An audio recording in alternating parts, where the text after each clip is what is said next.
Drake just celebrated a birthday, and with Mad Max talking all this LL talk, if LL's top 10, top 15, where does that put somebody like a Drake?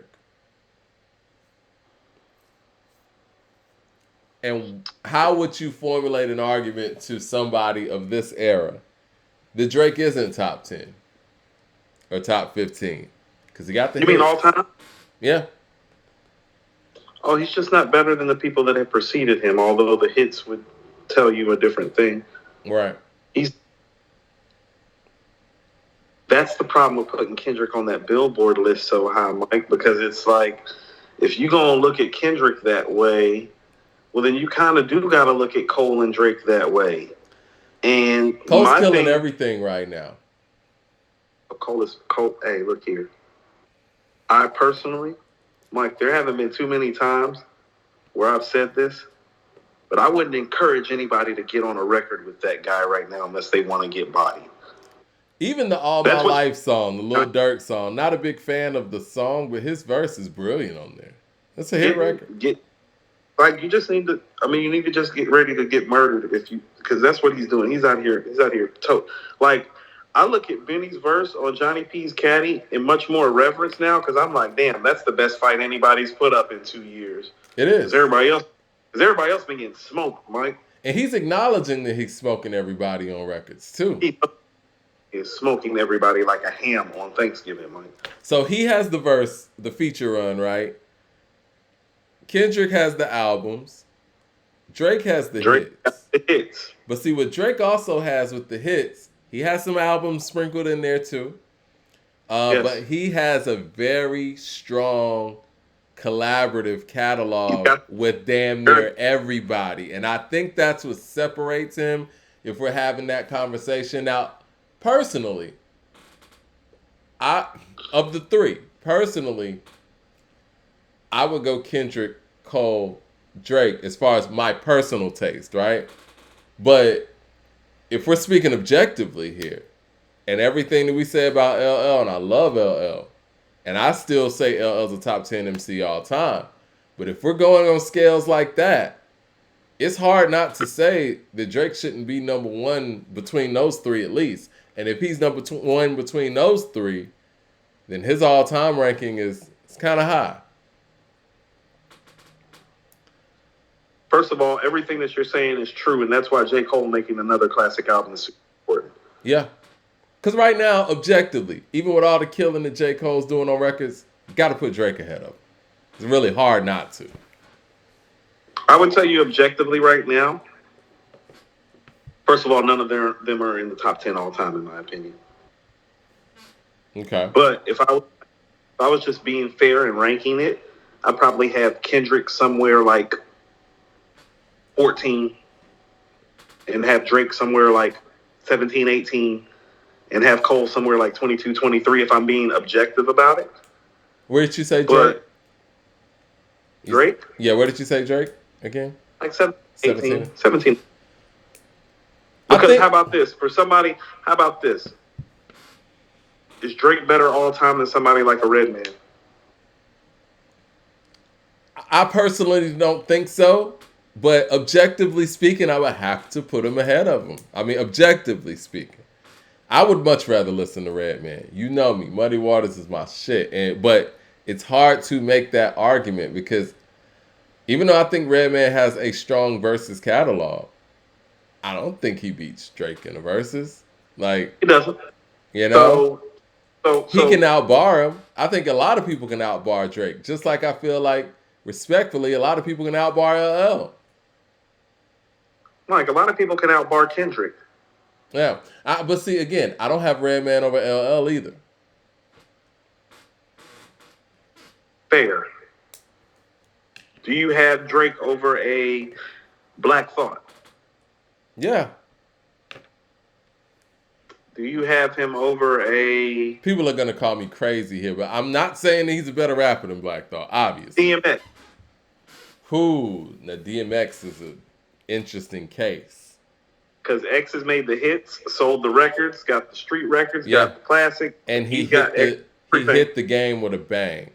Now, if somebody would say that they would put Drake over X because of the longevity, I would get that. But to me, just everything that X represents and how personal he was able to get with his records and how much he gave you of him on his records and still was able to be successful from a monetary standpoint, I would still give X the nod. But if somebody didn't, I wouldn't be mad. I understand. So Drake's top 20, Yeah. essentially. That's what it sounds like. Kendrick top 20? This is where Kendrick this is where Kendrick's shortcomings are, right? I think his shortcomings are that collaborative thing, man. And I think in this era, and being who you are in this era, and you have a weak feature game, and you're not coming with the bangers that your counterparts are coming with for the level that you're at, I don't know, man. The strongest thing Kendrick has going for him is his individual rap skills and his album making. But if we start tearing that apart, once again, in this era, does he beat Drake in the verses? No, he doesn't. Does he beat Cole in the verses, though? I think he may. I don't think so, actually. That's the problem that I have with Kendrick in terms of how his catalog is aging. What from To Pimp a Butterfly or Damn is aging well. I always told you this was my worry about To Pimp a Butterfly with that replay value. And here's how I really feel. You want to know what I feel like? What's that? I feel like To Pimp a Butterfly is the, in terms of time of his career and place and space of his career, the album that we should have just got. We should have just got To Pimp a Butterfly just now. Well, you feel me? I slightly disagree with that. This one, respectfully, he don't have a lot of like classic rap shit, like on some rap shit, like the stuff Jay did on Volume 1. Oh no, Kendrick don't got nothing like that on one of his albums where you can say it's like, oh yeah, but there's 5 classic songs and there's 5 other great songs. No, he don't have no album like that. I got you. I can agree with that. I always thought that Pimp a Butterfly was a great follow-up to Good Kid, Mad City, because Good Kid, Mad City is so iconic in its time, and they were calling it the Illmatic of its era. I was like, oh man, he about to hit this sophomore slump. But he didn't, because To Pimp a Butterfly was so eccentric and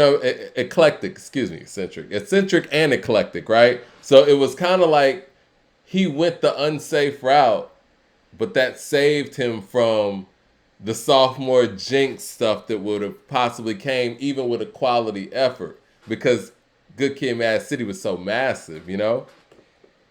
But I see what you're saying too. That would have been the time to actually have some rap shit. Yes, Mike. Yeah. He did.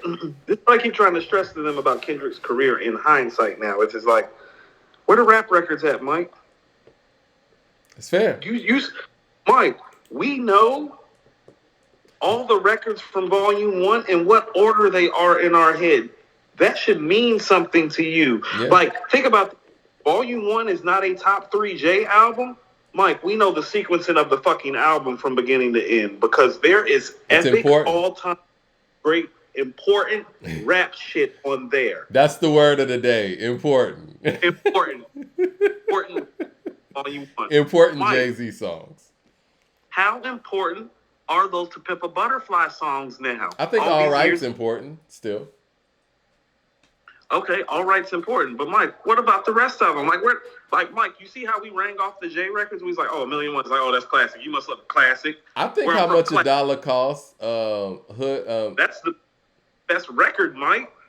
Like, period. I think Mortal Man's important, in my opinion. I don't know. I love Mortal Man, but I don't know how important it is, Mike. And I don't know if Mortal Man is classic. Is Mortal Man classic? Like, think about what you're saying. Is Mortal Man classic? I don't know if it rings off like that now. I love it. And see, an album like To Pimp a Butterfly is so difficult because I personally love it. But you're right. When you think about everybody else's reaction to it, I mean, does it hold up? I personally love it. How Much a Dollar Cost is the most timeless record on there. It's the best record on there.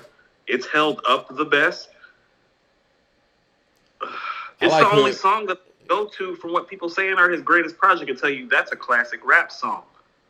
Classic, not good, not great. Classic. You don't like the Politics joint? Hood Politics? Yeah, Hood Politics is crazy. Hood Politics and Mama Said. That's his rapping shit on there. Hood Politics. Mike, here's okay. So my problem with Hood Politics, Mike. Hood Politics may not even make Good Kid, Mad City on some rap shit. That's the problem. I don't know about that. Hold on, let me get to the super chats real quick. Mike, almost every record on Good Kid, Mad City is better than Hood Politics. Mike, name the song. You want to go through the songs of Good Kid, Mad City? Sure. Because Hood Politics isn't fucking with most of those records. Like, you think Hood Politics is better than Backseat Freestyle? Because I think Backseat Freestyle is somewhere in the middle on that album. I like Hood Politics better than Backseat Freestyle, but both are great records. Okay, but that's how high I hold Hood Politics. No, but that's what I'm saying, Mike. On Good Kid, Mad City, Backseat Freestyle might not even be a top 5 record. Right. Let me get to these super chats real quick. Don says, listen to Slow It Down. Nas still slapping Jay. Easy work. CJ Kid with the super chat says, also off topic, but a lot of people say that You May Die is Outkast's best intro. But sometimes I feel Hold On Be Strong is better. Thoughts on that? I agree with the You May Die, even though I'm obviously a Kumina advocate. Can I tell you what? Objectively speaking, the You May Die intro is their best intro. I think so too. But Mike, listen to what I'm about to say. This is a DMX Old Dirty Bastard thing too.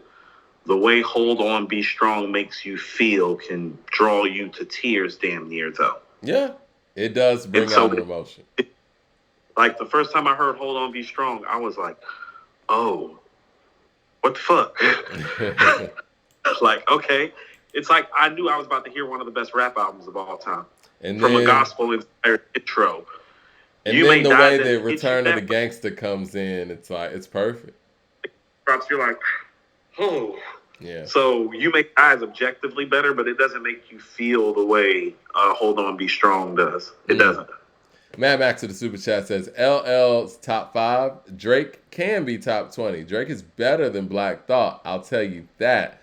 More quotes. Okay. Drake made Dot put him on his album and then gave him a feature on Good Kid, Mad City and then added him to Rocky's song and he gave Rocky. Mad Max also says he boosted Dot like Wayne boosted him. And Drake smoked Dot on 2 features. Drake is definitely top 20 ever. Kendall Outlaw with the super chat says, do you like Kendrick's feature with Miguel? Not really. First of all, to Mad Max's How many drinks? Mad Max is usually right once a show. And there it was. I agree with Mad Max.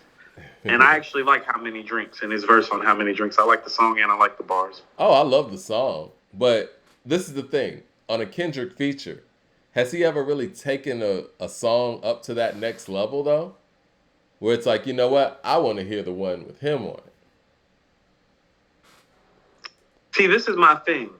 His 2 best features, in my opinion, he didn't necessarily get the upper hand in, and that's Control and Nostalgia. Nostalgia's great. Now, his verse on Nostalgia's crazy. He's not operating above Pusha on that record, and he didn't next level the record. It's like he took the record where Pusha took him. It's like Pusha set him up. Nigga, this is Simon Says, Simon Red, blood on your diamond till you dying, dead. Yeah. Doughboy the Trey. If he rides, throwing punches in his room. If he cries, he cries. Pusha's whole verse was West Coast inspired to help lead Kendrick